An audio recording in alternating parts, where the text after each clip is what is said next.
Hello dear students, स्वागत है आप सभी का हमारी यूट्यूब चैनल द मिस्ट्री गुरु में।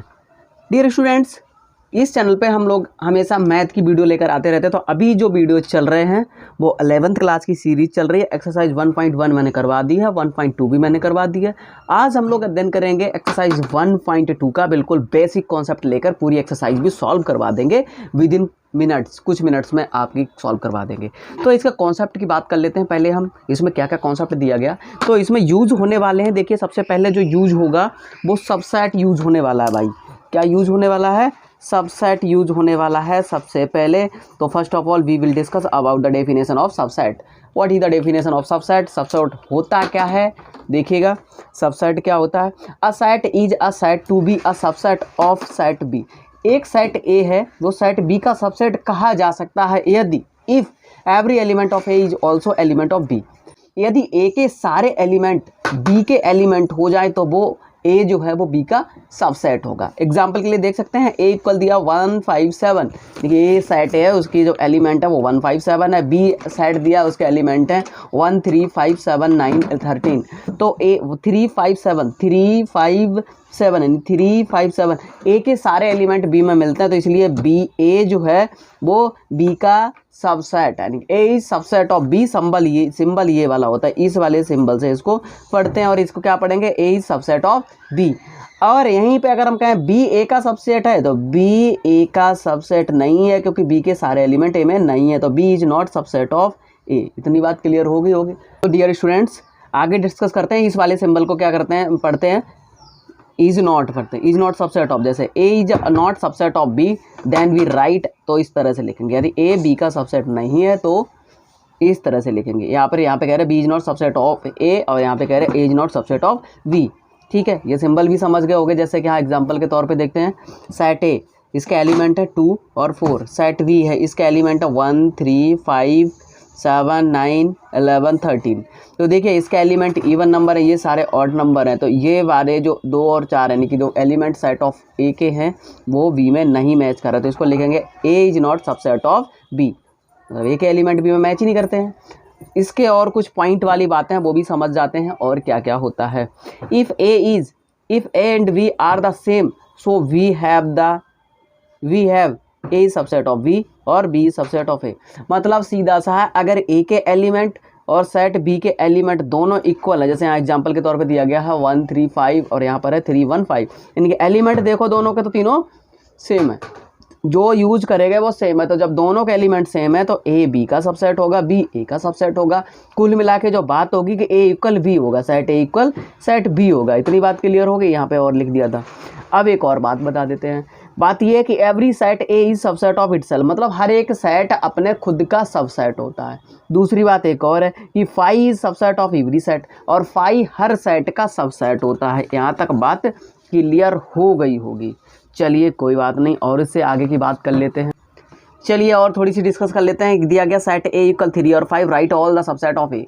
तो देखिए इसके सारे सबसेट लिखने हैं, तो शुरुआत करते हैं। फाई सब का भी डेफिनेशन में पीछे बताया था, फाई सब का सबसेट होता है, लिख लिया। उसके बाद हर एक सेट खुद का सबसेट होता है, तो ये भी 3 5 हो गया। फिर एक क्या है, एक इसका सेट टुकड़ों में बट जाएगा और एक 5। कुल मिला के इसके जो सबसेट बनेंगे वो 4 बनेंगे। ठीक है, एक एग्जाम्पल और देख लेते हैं। दूसरा वाला वी इक्वल दिया 1 5 3। ठीक है, 3 एलिमेंट है, कितने सबसेट हो जाएंगे इसके? 5 हो जाएगा, फिर 1 हो जाएगा, फिर 5 हो जाएगा, फिर 3 हो जाएगा, फिर 2 का पेयर ले लो, 1 5 का हो गया, 5 3 का हो गया, फिर 1 3 का हो गया, फिर एक बार सारे, यानी कि पूरा।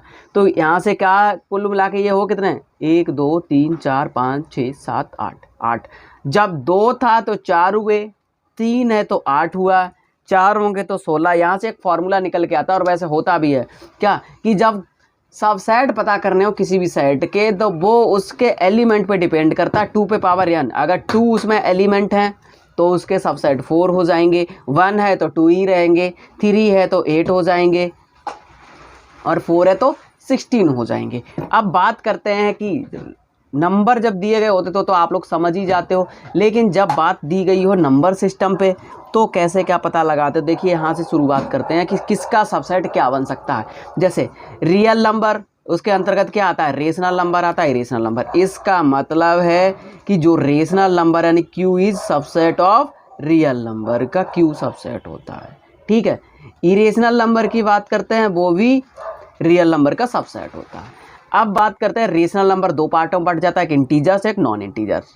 ठीक है, इसका तो ज़्यादा कुछ मिलता नहीं, लेकिन इनका बहुत ज़्यादा यूज होता है। इंटीजर्स जो है वो क्या है, इंटीजर्स को जेड से भी डिनोट करते हैं, आई से भी करते हैं। तो इंटीजर सबसेट होता है रेशनल नंबर का, किसका होता है, क्यू का। रेशनल नंबर कितनी बात क्लियर हुई। इंटीजर्स के अंतर्गत क्या आता है, निगेटिव नंबर आता है, होल नंबर। तो निगेटिव इंटीजर्स को आई नेगेटिव से डिनोट करते हैं और जेड नेगेटिव से भी करते हैं। तो निगेटिव इंटीजर्स भी सबसेट होता है किसका, इंटीजर्स का। इतनी बात क्लियर होगी।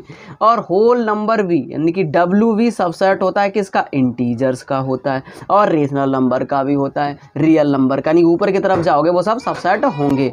उसके बाद होल नंबर के अंतर्गत क्या आता है, जीरो और नेचुरल नंबर।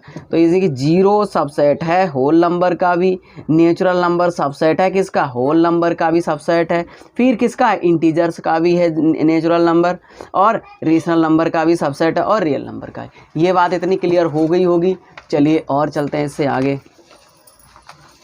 इसके आगे की जो इसमें थ्योरी है वो है इंटरवल की। किसकी है, इंटरवल की। अब हम बात कर लेते हैं इंटरवल कितने तरह के होते हैं। इंटरवल वैसे मैन तो दो ही तरह के होते हैं, ओपन इंटरवल होता है और क्लोज इंटरवल।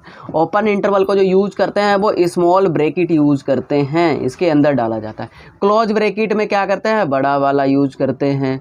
फिर होता है सेमी ओपन सेमी क्लोज, तो इसमें एक स्मॉल होगा, एक बड़ा बिग ब्रैकेट होगा, एक स्मॉल ब्रैकेट, इस वही इसमें है इनकी अर्ध वाले। अब इनकी और ज़्यादा डिटेल में बात कर लेते हैं। तो देखिए first of all we will discuss about open interval. Open interval क्या होता है, the interval which do not contain the end point is called the open interval. मतलब एक ऐसा सेट जो एंड पॉइंट को इंक्लूड नहीं करता उसको ओपन इंटरवल कहते हैं। इसमें जो सिंबल फॉर्म है, जैसे कि एक सेट है, ये क्या है, ये सेट ए इक्वल दिया गया है आपको -5 और -4। इसको जब हम उसमें सेट बिल्डर फॉर्म में भी लिखेंगे तो कैसे लिखेंगे, x such that x is an integer. X क्या है यहाँ, इंटीजर, क्योंकि माइनस का भी नंबर यूज कर रहा है प्लस का भी, तो माइनस प्लस दोनों यूज होते हैं तो वो इंटीजर्स हो जाते हैं। एक्स एक इंटीजर है और जो एक्स की जो वैल्यू है वो -5 से बड़ी रहेगी, 4 से छोटी रहेगी। अगर हम इसका टेबुलर फॉर्म में या इसको रोस्टर फॉर्म में लिखें तो ये बन जाएगा -4, लेकिन लिखा नहीं जाना है यहाँ पे बस बता दे रहे हैं हम आपको समझाने के लिए। -3 हो जाएगा, -2 हो जाएगा, -1 हो जाएगा, 0 1 2 3 और 4 नहीं आएगा। तो इसको जब अगर हम रोस्टर फॉर्म में लिखेंगे तो ये बन जाएगा। यानी कि क्या नहीं शामिल इसमें, 5 नहीं शामिल हुआ, 4 भी नहीं शामिल हुआ, यानी कि एंड पॉइंट इसमें शामिल नहीं होते। तो ये ओपन इंटरवल है। ये इसीलिए ओपन है क्योंकि इसमें एंड पॉइंट शामिल नहीं है। तो जब ऐसे इस वाले बुक में जब सिंबलिक फॉर्म में दिया गया तो ऐसे दिया गया है, ऐसे करके। तो मतलब क्या है कि ये ब्लैंक है। ब्लैंक का मतलब इनको यूज नहीं करा गया। जैसे ए पॉइंट ये है और ये बी पॉइंट है, तो इसका जो सेट बनेगा A, B ये बना गया, इनका यूज नहीं करा गया। दूसरे नंबर पे हम बात कर लेते हैं क्लोज इंटरवल की। किसकी बात करेंगे भाई, क्लोज इंटरवल की। क्लोज इंटरवल ये क्या होता है, क्लोज इंटरवल पहले लिख लेते हैं इसकी डेफिनेशन, फिर बात करते हैं। Close interval, the interval which contains, the interval which contains, the interval which contains the end point also,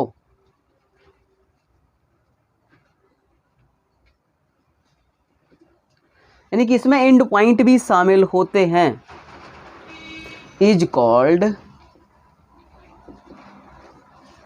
close interval. Closed interval, ठीक है। यानी कि वह इंटरवल जिसमें एंड पॉइंट भी शामिल होते हैं उसको क्लोज इंटरवल कहते हैं। इसको जो है सिंबलिक फॉर्म में अगर हम लिखें, जैसे कि यही वाला एग्जांपल ले लो, -3 और +2 ले लिया, इसको पहली बार तो बंद करा जाता है इस वाले ब्रैकेट में, ठीक है। अब बुक के हिसाब से चलते हैं तो बुक में क्या करेंगे, इस तरह से एक लाइन बनाएंगे, ये गोला है, यहाँ पे भी गोला, ये A पॉइंट है, ये B पॉइंट है। तो क्लोज इंटरवल में क्या करा जाएगा भाई, अंदर वाला ये ले लिया जाएगा और ये भी शामिल है, मतलब इनके अंदर भर दिया, तो ये बन जाएगा, इसमें ये भी शामिल हैं। तो जब इसको रोस्टर फॉर्म में वाला क्या नाम उसमें सेट बिल्डर फॉर्म में बनाएंगे तो इसका जो सेट बनेगा वो ये बनेगा, जैसे मान लो कि ये सेट ए है तो यहाँ पे भी ए इक्वल बनाते हैं। तो मान लेते हैं ये एक्स की वैल्यू है तो सेम वैसे ही बनेगा x such that x is a integers n integers n यहाँ पे यूज होगा और यहाँ पे भी एन है इंटीजर्स। और इसको जब उसमें यहाँ पे लिखेंगे एक्स इज एक इंटीजर्स और उसकी जो वैल्यू रहेगी वो क्या रहेगी -3 से बड़ी या बराबर, यानी कि -3 से ग्रेटर देन और इक्वल होगी एक्स की वैल्यू और लेस देन होगी और इक्वल होगी 2 से, यानी कि -3 भी आएगा इसमें शामिल होगा। अगर इसको हम रोस्टर फॉर्म में लिखते हैं या टेबुलर फॉर्म में लिखते हैं तो क्या लिखा जाएगा भाई, ये लिखा जाएगा -3 भी इसमें शामिल है, जबकि उसमें क्या था -5 से स्टार्ट था, लेकिन लिखा कहाँ से -4 यानी कि -5 छूट गया था लास्ट वाले, यानी लास्ट के दोनों छूट गए थे। इसमें नहीं छूटते हैं क्योंकि यहाँ पे क्या और इक्वल भी लगा है, ग्रेटर देन और इक्वल, लेस देन और इक्वल, तो मतलब वो भी शामिल है और उससे छोटे वाले या बड़े वाले भी शामिल है। तो -3 -2 -1 0 1 2। तो भाई इतनी बात समझ में आ गई होगी, ये है क्लोज इंटरवल की डेफिनेशन। ठीक है, अब बात करते हैं सेमी वाले की भी बात कर लेते हैं। सेमी का मतलब होता है अर्ध, मतलब आधा। शॉर्ट में समझा देते हैं, जैसे कि बुक के सिंबलिक फॉर्म में ही समझा देते हैं। एक है ऐसे गोला, एक इधर गोला, ये है ए, ये है बी। ठीक है, तो ये अगर मैंने ऐसे भर दिया है, क्या कर दिया, भर दिया है, तो मतलब क्या है कि ये वाला शामिल हो जाएगा, यहाँ पर ये वाला चिन्ह आएगा कि इधर भरा हुआ है और कॉमा बी इधर ऐसे आएगा क्योंकि ये खुला हुआ है, यानी कि इसमें ए उसके अंतर्गत आ जाएगा उसके अंदर और बी नहीं आएगा। ठीक है, इतनी बात क्लियर हो गई। इसको लिखेंगे तो यहाँ पर सिंबलिक फॉर्म हम डायरेक्ट बता दे रहे हैं आपको। इसको जो सिंबलिक फॉर्म में लिखेंगे तो ये जो है ओपन इंटरवल है, ये क्या है, देखो एक्स सच दैट ए मान लो, हाँ ए ग्रेटर देन और equal and B is less than. ठीक है, is an interval, direct book से देख लो, यहाँ पे दिया गया है, क्यों टाइम खराब करोगे। देखिए ये वाला यूज कर रहे थे हम, क्या दिया गया, X such that A is greater than और equal X and less than B. एक्स की जो वैल्यू है वो ए से बड़ी और ए के बराबर है और बी से छोटी है। इसको क्या कहेंगे, is an open interval from A to B, यानी ए से बी की तरफ ओपन इंटरवल है, including A and excluding B. A शामिल है इसमें, बी शामिल नहीं है, जस्ट थोड़ा सा उल्टा इधर है। इसमें क्या है, ए टू बी है, X such that x is greater than A and less than और इक्वल बी। मतलब इसमें सीधा सा है क्या, is an open interval from A to B including B excluding A. मतलब जिधर डबल साइन आ जाए वो इंक्लूड हो जाता है ग्रेटर देन और इक्वल, और जहाँ पे सिंगल साइन आए वो एक्सक्लूड हो जाता है। इतनी बात क्लियर हो गई होगी, इतनी थी इसकी थ्योरी या डेफिनेशन, समझ गए होगे आप लोग। अब हम इसकी करवाते हैं एक्सरसाइज, बिना टाइम वेस्ट किए हुए जल्दी जल्दी निपटा देते हैं।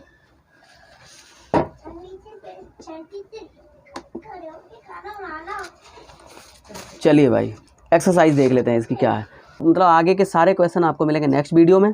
वीडियो कैसा लगा बताइएगा, अच्छा लगा तो लाइक करके चैनल को सब्सक्राइब कर दें और बेल आइकन को हिट कर दें ताकि इसी तरह से मैथ की ज्ञानवर्धक वीडियो आपको मिलती रहे। वीडियो पूरा देखने के लिए बहुत बहुत धन्यवाद। आपका दिन शुभ हो। Thank you very much.